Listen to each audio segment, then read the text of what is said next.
শুভ সকাল আমার প্রিয় পরিবার, তোমরা সকলে কেমন আছো? আশা করছি যে যেখান থেকে আমার ব্লগটা দেখছো সকলে ভালো আছো। তোমাদের আশীর্বাদ ও ভালোবাসার সাথে নিয়ে আজকের ব্লগটা শুরু করলাম। এখন বাজে ঘড়ির কাঁটায় ওই সকাল 8টা মতো। ঘুমের থেকে উঠেই কিন্তু সংসার সমস্ত কাজকর্ম প্রায় শেষ হয়ে গেছে। এখন শেষ পর্যায়ে এসে শুধু ঘরটা মুছবো, তারপরে কিন্তু ব্রাশ করলেই আমার বাসি কাজ সমস্ত একেবারে কমপ্লিট হয়ে যাবে। ওদিক দিয়ে ডোডো সকাল সকাল ঘুম থেকে উঠেই চলে গেছে স্কুলে, মানে অঙ্গনের বাচ্চাদের স্কুলে গেছে। তো স্কুলে গেছে বলে আমি জানো তো আরো ঝটপট করে সংসারের সমস্ত গুছিয়ে কাজকর্মগুলো করে নেওয়ার চেষ্টা করছি। আর সকালবেলা ঘুম থেকে উঠে যদি সংসারের সমস্ত কাজকর্ম সময়ের মধ্যে পরিপাটিভাবে হয়ে যায় তাহলে কিন্তু আলাদাই একটা শান্তি আসে। যাই হোক, কাজ করতে করতে ওদিক দিয়ে ডোডো এসে হাজির। তো ওকে এই দিক দিয়ে কর্নফ্লেক্স গুঁড়ো করে রেখেছিলাম, সেটা একটু আমল দুধ দিয়ে গুলে খাইয়ে দিচ্ছিলাম। সকালে সেভাবে ওকে ভারী খাবার কিছুই খাওয়ায় না, কিন্তু এক একদিন জানো তো একটু সলিড খাবার না দিলেও হয় না। যেদিন রাতে দেখি যে ও সন্ধ্যার দিকে খেয়ে নিয়েছে সেদিন না সকালবেলা ওই সেরেলাক্স খাওয়াই, আর যেদিন দেখি না রাতের বেলা সেরকম কিছু খায়নি সেদিন কিন্তু তোমার একটু সকাল হলেই সলিড খাবার দেওয়ার চেষ্টা করি। আর জানো তো বন্ধুরা, যত বড় হচ্ছে না তত যেন খাবার নিয়ে বায়না ধরে, এটা খাবে না ওটা খাবে না। দেখেছো, খাবারটা দেখে মুখ ফিরিয়ে নেয় প্রথমে, তারপরে কিন্তু টিপে ধরে খাওয়ানোর চেষ্টা করি, হয়তো ভুলি বালিয়ে খাইয়ে ফেলি। আর জানো তো ওকে না সেভাবে আমরা কোনো সময় ফোন দেখিয়ে খাওয়াই না, মানে ফোন দেখিয়ে খাওয়ার অভ্যাস ওর নেই বলতে গেলে। তো এই দিক দিয়ে ও কিন্তু ছুটে চলে গেলেও আমি তখন ওর পেছন পেছন ছুটে ছুটে খাওয়ানোরই চেষ্টা করি। এক এক সময় হয়তো দুষ্টুমি করে, কিন্তু কি বলতো খেয়ে ফেলে ঠিকই। আর দেখো এই দিক দিয়ে খাওয়া দাওয়া শেষ হলো, ওই দিক দিয়ে এসছে মাছ দাদা। তো মাছ এসছিল, চুনো মাছ, ভোলা মাছ আর অন্যান্য অনেক রকমেরই মাছ এসছিল। সেখান থেকে আজকে আমার পছন্দ হলো চুনো মাছ। জানো তো অনেকদিন পর এত সুন্দর সুন্দর চুনো মাছ পেলাম। এই মাছগুলো যদি একটু পেঁয়াজ দিয়ে ঝাল করা হয় বা তোমার আলু দিয়ে পেঁয়াজ দিয়ে চচ্চড়ি করা হয় তাহলে কিন্তু খেতে অপূর্ব টেস্ট লাগবে। আর জানো তো চুনো মাছ একদিকে ভালো আবার একদিকে খারাপ। কেন বলো তো খারাপ বললাম? কারণ এই যে বাছতে গিয়ে অনেক সময় লাগে, এক এক সময় অধৈর্য হয়ে পড়ি যে ভাল লাগে না মাছ বাছতে, কিন্তু কিছু করার নাই। যে জিনিসটা দেখবে যত বেশি খেতে সুন্দর সেই জিনিসটার পেছনে খাটুনিটাও ততটাই বেশি থাকে, সেটা ভেবে কিন্তু সমস্ত কাজকর্মগুলো এগুলো করতে থাকি। তো এক এক সময় মানে পেটটা গেলে গেলে নিচ্ছিলাম, আর যেগুলো বড় বড় মাছ ছিল সেগুলোকে আলাদা করে ভাগ করে রেখে দিয়েছিলাম। কেন বলো তো, ওইগুলো পেট কানকো এইসব ফেলতে হবে তো, সেই কারণে। আর ছোট মাছের দেখবা পেটটা গেলে নিলে আর কোনো কিছুই থাকে না, কিন্তু বড় মাছের কানকো টানকো থাকে তো ওগুলো খেতে গেলে যেন একটু ভাল লাগে না, সেই জন্য এক এক সময় বেছে নিই। আর ওই দিক দিয়ে সকালকার চায়ের বাসনগুলো এনে রেখে দিয়েছি। মাছটা বাছবো, বাছার পর কিন্তু চায়ের বাসনগুলো সমস্তই মেজে নেবো। আর জানো তো সকালে আমার যদি মাছ নেওয়া থাকে না, সেই মাছগুলো নেওয়ার পর যখন বাছতে হয় না তখন আমি কি করি, চায়ের যেসব বাসনগুলো থাকে সেগুলোকে আলাদা করে রেখে দিই। কেন বলো তো, তাহলে মাছ বাছার পর দেখবেন হাত দিয়ে একটা আষ্টানি গন্ধ ছাড়ে। আর সেই বাসনগুলো যদি মাজা হয় তাহলে আর আলাদা করে সাবান দিতে হয় না, সেই কারণে কিন্তু বাসনগুলো রেখে দিই, তারপরে বাসনগুলো মেজে নিই, তাহলে হাত থেকে একেবারে গন্ধগুলো চলে যায়। এদিক দিয়ে চুনো মাছগুলো ভালো করে বেছে নিচ্ছি। আর ওই দিক দিয়ে ডোডোর পাপা ডোডোর জন্য না একটু তোমার বাটা মাছ নিয়ে আসছে। কেন বলো তো, ও তো এত ছোট মাছ খেতে পারবে না, বাটা মাছ যদিও একটু কাটা বেছে বেছে ভালোভাবে খাওয়ানো যায় তাও একটু খাবে, সেই কারণে কিন্তু 100 মতো বাটা মাছ নিয়েছি। 100 মতো মাছে ওই তোমার 4 পিস মতো হয়েছে, খুব একটা বেশি হয়নি। এই 4 পিসে কি বলো তো, ওকে দুবেলা দুটো খাওয়াবো আর ডোডোর পাপাকে ভাজা করে দেবো, কিন্তু মাছগুলোকে আলাদাভাবে রেখে দিলাম। আর জানো তো এই মাছগুলো বাছতে আজকে প্রচুর টাইম লেগেছে, কিন্তু কিছু করার নাই, ধৈর্য সহকারে সংসারের সমস্ত কাজকর্মগুলো গুছিয়ে করারই প্রত্যেকদিন চেষ্টা করি। বাসনগুলো সমস্ত মাজা হয়ে গেল, তো পিঁড়িটাও ছিল কুয়োর পাড়ে রাখা, সেই পিঁড়িটা একেবারে সঙ্গে করে নিয়ে আসলাম। সকালকার কাজকর্ম সমস্ত শেষ, মানে খাওয়া দাওয়া বাসন মাজা সকালের পর্বটা শেষ করে একেবারে দুপুরে রান্নায় চলে আসলাম। তো প্রথমে কিছুটা কিছুটা মাছ আলাদা করে আমি নিয়েছি, এগুলোকে একটু ভাজা করে আলু দিয়ে পেঁয়াজ দিয়ে ঝাল চচ্চড়ি মতো করব। এই খাবারটাই যেন ডোডোর পাপার খুব পছন্দ। আর আমাদের বাড়িতে চুনো মাছ না হলে 2 ভাগে করতে হয়, কারণ কি বলতো আলু দিয়ে পেঁয়াজ দিয়ে এটা কিন্তু আমার ডোডোর পাপার ভীষণ পছন্দ। আর আমাদের বাড়িতে আবার শাশুড়ি মা আলু খান না, সুগার, সেই কারণে ওনার জন্য শুধু পেঁয়াজ দিয়ে করা হবে, তো সেই জন্য আলাদাভাবে রাখা আছে। তারপরে জানো তো বাটা মাছগুলো ছিল সেগুলো একটু ভেজে নিলাম। আর এই বাটা মাছের ঝোলটা একদম আজকে লঙ্কা ছাড়া করব, যেহেতু ডোডোর জন্য শুধু করব, আমরা তো কেউ খাবো না, আমরা এগুলো দিয়ে খেয়ে নেবো, সেই জন্য একেবারে লঙ্কা দেবই না, আজ অ্যাভয়েড করে যাব। অন্যান্য দিন যেন তো আমাদের ঝোল থেকে ওর জন্য তুলে রেখে দিয়ে আলাদা করে লঙ্কার গুঁড়ি দেওয়ার আগে, কিন্তু কি বলতো ডোডোকে না এইভাবে খাওয়াতে খাওয়াতে ও না ঝাল জিনিসটা খেতে শিখে গেছে। মানে ধরো গোটা লঙ্কা ঝালটা ও খেতে পারে, অনেক বাচ্চা আছে আমি দেখেছি লঙ্কা ছোঁয়াই খেতে পারে না, মানে এত ঝাল লাগে। কিন্তু আমার মনে হয় এটা করাটাই সব থেকে বেস্ট, যেখানে যাবে সেখানে গিয়ে কিন্তু ওর অভ্যাসটা হবে, ওই খারাপ অভ্যাসটা থাকবে না যে এটা খেতে পারবে না ঝাল বলে, ওটা খেতে পারবে না ঝাল তরকারি বলে। আমার তো এটাই মনে হয়। ওই দিক দিয়ে ওর জন্য বাটা মাছের ঝোলটা পাতলা করে তুলে নিলাম। তারপরে এদিক দিয়ে কিন্তু আমাদের জন্য আলু দিয়ে আর পেঁয়াজ দিয়ে চুনো মাছের যে ঝাল চচ্চড়িটা করব সেটাও করে নিচ্ছি। আর সত্যি কথা বলতে জানো তো এই কাঠের উনানে রান্না খেয়ে খেয়ে এমন অভ্যাসে পরিণত হয়েছে, আমরা না গ্যাসের রান্না সেরকমভাবে খেতেই পারি না। মানে সকালে এই গরম বলে, ভীষণ গরম বলে পারি না বলে গ্যাসে সকালের তরকারি ভাতটা এখন করছি কিছুদিন যাবত, না হলে কিন্তু কাঠেই করার চেষ্টা করি। তো বন্ধুরা চলো মাছের ঝালটা হতে হতে তোমাদের সুন্দর সুন্দর কিছু কমেন্টের উত্তর দিয়ে দিই। রূপা দিদি ভাই আমাকে কমেন্ট করেছে, আমি হসপিটালে অ্যাডমিট আছি গো, আমার হিমোগ্লোবিন লেভেলটা অনেকটাই কমে গেছে, আমার একটা অপারেশন হবে গো, ব্লাড কম থাকায় অপারেশনটা করা হচ্ছে না। তোমরা কেমন আছো আর ডোডোর খবর কি? দিদি ভাই সত্যি খারাপ লাগলো গো তোমার আজকের এই কমেন্টটা পড়ে, জানো যে তুমি হসপিটালে অ্যাডমিট আছো, হিমোগ্লোবিন কমে গেছে, আর কি অপারেশন হবে সেটা অবশ্যই কিন্তু আমাকে বলো গো। সত্যি খুবই খারাপ লাগলো। ভগবানের কাছে প্রে করছি যাতে তুমি হসপিটাল থেকে চলে আসতে পারো আর তোমার অপারেশনটাও যেন ঠিকঠাকভাবে হয়ে যায়। ডোডো ভালো আছে গো, খুব ভালো লাগলো। আর তুমি যে হসপিটালে থেকে আমার কমেন্টগুলো মানে আমার ব্লগগুলো দেখছো সেটা দেখে আমার ভীষণ ভালো লাগলো। যতটা পারবে সুস্থ থাকার চেষ্টা করো, এটুকুই চাইবো। তো এদিক দিয়ে জানো আমার রান্না বান্না শেষ পর্ব। এদিক দিয়ে শাশুড়িমা বসেছেন কলা পাতায় মাছ দিয়ে পাতুরি করবেন। তো এই মাছ দিয়ে পাতুরিটা না আমার ভীষণ পছন্দের, জানো এই শুধু তোমার এইটা ম্যারিনেট করে রেখেছিলেন আধ ঘন্টা মতো।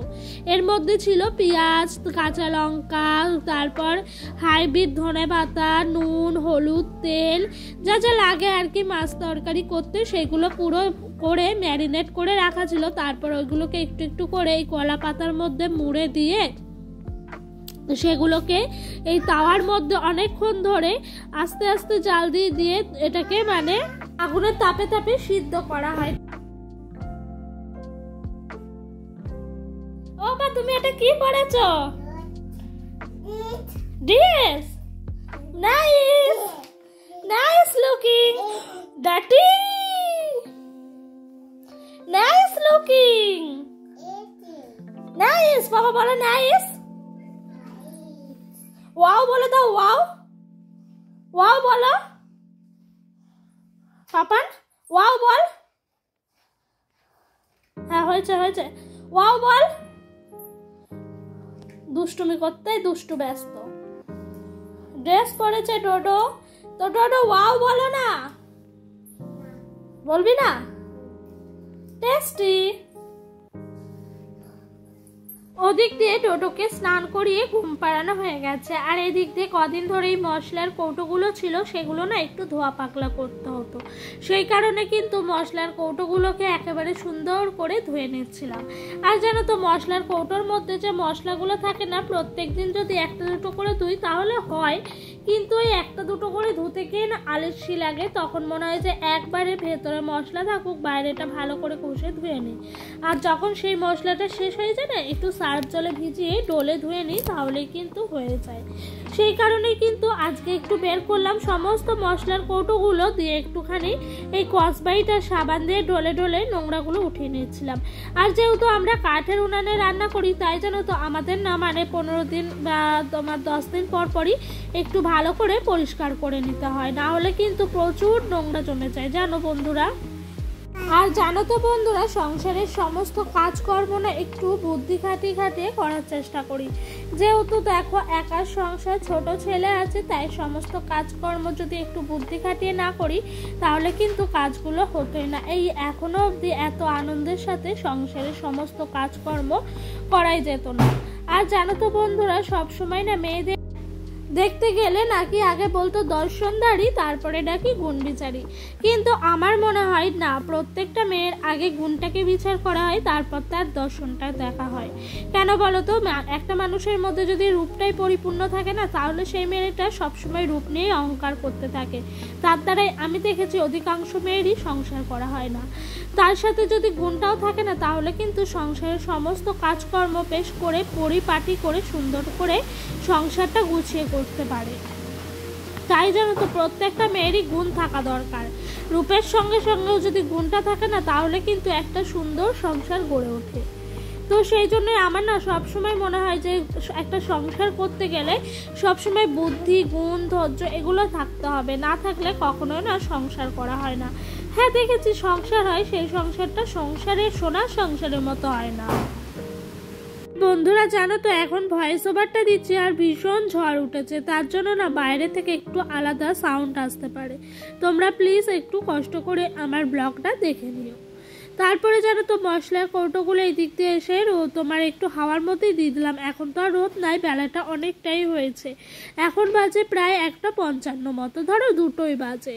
তো সেই কারণে এইদিকেই রাখলাম যে আরেকটু পর তো বেলা চলেই যাবে, তাহলে তো ঘরে ঢোকাতেই হবে, এখানেই থাক, একেবারে না হয় তুলে নেওয়া যাবে। এরপরে স্নান সেরে ডোডোর পাপা বাড়ি আসলো। ওই যে কলা পাতায় মাছের পাতুরিটা করা হয়েছিল, ফাইনালি এটা খেতে না অসম্ভব সুন্দর হয়েছিল। আর তো বন্ধুরা চলো, এই খাওয়া দাওয়া শেয়ার করতে করতে তোমাদের আবারও একটা সুন্দর কমেন্টের উত্তর দিয়ে দিই। মানসী রায় বনু আমাকে কমেন্ট করেছে, গুড মর্নিং দিদি ভাই, শরীরটা ভালো নয় তাই কিছুদিন কমেন্ট করতে পারিনি, কিছু মনে করো না, এবার থেকে কিন্তু রোজ কমেন্ট আসবে। তো বনু সত্যি খুব ভালো লাগলো যে আমার কথাগুলো তোমরা শুনে কমেন্ট করেছো। তো তোমার কি হয়েছে গো, অবশ্যই কিন্তু আমাকে কমেন্ট করে জানিও। হ্যাঁ, তো এদিক দিয়ে যেন শরীরটা একটু খারাপ হয়ে গেছিলো, এই গরমের মধ্যে আর শরীর সাথ দিচ্ছিল না, কিন্তু কিছু করার নাই, ছোট ছেলে আছে, ও তো বায়না করছে রাস্তায় বেরোবে, ঘুরতে যাবে, তাই জানো তো একটু ঝেড়ে মেরে উঠলাম, উঠে রেডি হয়ে ওকে নিয়ে একটু বেরিয়েছিলাম। তো আর কি, ঘোরাঘুরি শেষ, তারপর বাড়ি আসলাম, এসে কিন্তু সন্ধ্যা দিতে লেগেছে। আর জানো আজকে বাড়ি আসতে না একটু লেট হয়ে গেছিলো, কারণ কি বলতো, যেদিন না একটু লেট করে বের হয় সেদিন কিন্তু অনেকটাই লেট হয়ে যায় বাড়ি আসতে আসতে। এদিক দিয়ে এসে ঝটপট করে সন্ধ্যাটা দেখিয়ে দিয়েছিলাম। আর জানো তো, সন্ধ্যা দেওয়ার পরই নাইটিটা ছেড়ে রাখবো, কেন বলো তো, আর বাসি করতে চাই না, রোজ বিকেল হলে একটু পরে বেরো হয়, তারপরে কিন্তু নাইটিটা ছেড়ে দিই। আর এখন যেন ভীষণ ঝড় হচ্ছে, তোমাদেরকে আবারও বলছি, আমার ভয়েস ওভার দিচ্ছি তখন কিন্তু ঝড় হচ্ছে, তোমরা প্লিজ একটু মানিয়ে নিও, তোমাদের কাছে হাত জোর করে রিকোয়েস্ট করছি। আর বন্ধুরা, তোমরা দূরে কাছে যে যেখান থেকে আমার ব্লগটা দেখছো, অবশ্যই কিন্তু কমেন্ট বক্সে এসে কমেন্ট করে জানিও যে কে কোথায় থেকে আমার ব্লগটা দেখছো।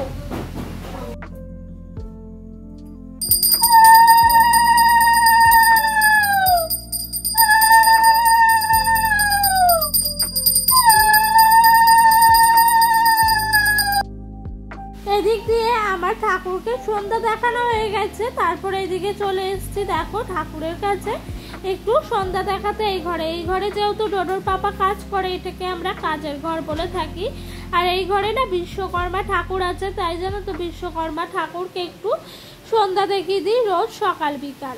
তো এইদিকে যেন খাটটা না পরিষ্কার করতে এসেছি, অনেক কদিন হলো খাটটা পরিষ্কারই করা হয় না, ভাবি এই করবো ওই করবো, কিন্তু কি বলতো, ওই যে সময় পেয়ে উঠি না, তা সারাদিন যা ক্লান্ত লাগে কি বলবো, একটু বসলে পরেই তখন মনে হয় একটু শুয়ে থাকি, আর অন্যান্য বাড়তি কাজ করতে একটুও সময় পায় না। তাই জানো তো খাটটা একটু আজকে ভালো করে পরিষ্কার করে নিচ্ছি। আর ডোডো এতক্ষণে ওই ঘরে ওর ঠাম্মা দাদুর সঙ্গে খেলা করছে, সেই কারণে কিন্তু খাটটা একটু পরিষ্কার করছি। আর আমার জানো তো ঘরের মধ্যে অগোছালো নোংরা হয়ে থাকলে একটুও ভাল লাগে না, সব সময় মনে হয় যে গুছিয়ে গাছিয়ে পরিপাটি করে সুন্দর করে রাখবো। তো এই দিক দিয়ে জানো তো খাটটা হয়ে গেল পরিষ্কার করা। তারপরে এই দিক দিয়ে যে সব চাদরটা থাকে সেগুলো একটু টেনে টেনে গুজে দিচ্ছিলাম। যেহেতু ডোডো সারাদিন এই খাটের মধ্যে খেলা করে ঘুমোয়, তার জন্য কিন্তু বিছানার চাদরটা একসঙ্গে জড়সড় হয়ে থাকে, সেই জন্য একটু ভালো করে আগের থেকে টেনে টুনে নিচ্ছিলাম। তারপরে কিন্তু বিছানার চাদরটা তোমার বিছানার ছাড়ার যে ঝাঁটা আছে শলাকাটি, সেই ঝাঁটা দিয়ে ভালো করে ঝেড়ে নেবো। আর আজকে একটু তাড়াতাড়ি কাজগুলো সারার চেষ্টা করছি, যাতে ডোডোকে আজকে একটু তাড়াতাড়ি ঘুম পাড়াতে পারি। যেন তো লেট করে ঘুম পাড়ালে না সকালের দিকে উঠতেই চায় না, তখন আমাকে ছাড়তেই চায় না। আর তাড়াতাড়ি ঘুম পাড়ালে সকালের দিকে উঠে যায়, তাতে করে কিন্তু খেলাধুলা করে কাজ করতে অসুবিধা হবে না, মানে ঘুমের ঘোরটা অবশ্যই যেন কেটে যায়। এদিক দিয়ে সমস্ত কিছু পরিষ্কার হয়ে গেছে। আর ডোডো যেন লিখতে বসেছে, কি যে লিখবে ছাতার মাথা সে তো জানাই আছে। তো বন্ধুরা চলো ডোডোর লেখাটা দেখতে দেখতে তোমরা আজকের ব্লগটা এখানেই শেষ করছি। ভালো লাগলে অবশ্যই লাইক কমেন্ট করো, আর যদি আমার ব্লগটা তোমাদের আরও ভালো লেগে থাকে চ্যানেলটি সাবস্ক্রাইব করে পাশে থাকা বেল নোটিফিকেশনটা অন করে দিও। আজকের মতো এখানেই শেষ করলাম।